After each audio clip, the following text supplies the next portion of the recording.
હું છું doctor Atul Abhyankar, director interventional cardiology, Mahavir heart institute. આજે આપણે વાત કરીશું ઇમેજિંગ ગાઇડેડ એન્જિયોપ્લાસ્ટીની.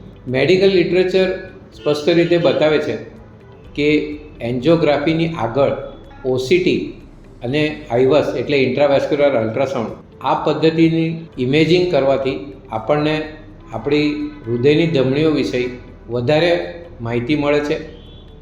એના કારણે આપણે એન્જિયોપ્લાસ્ટીની પ્રોસિજર, સ્ટેન્ટ ક્યાં મૂકવું, કઈ રીતે મૂકવું, સ્ટેન્ટના પહેલાં બીજી કોઈ એક્સ્ટ્રા ટેકનિકનો ઉપયોગ કરવો જરૂરી છે, આ બધી માહિતી આ ઇમેજિંગના કારણે આપણને મળે અને એના કારણે જ આપણને સારો અને લાંબો ટકે એવું રિઝલ્ટ મળી શકે. એટલે જ એન્જિયોપ્લાસ્ટી બને ત્યાં સુધી ઇમેજિંગ ગાઇડેડ એન્જિયોપ્લાસ્ટી હોવી જોઈએ.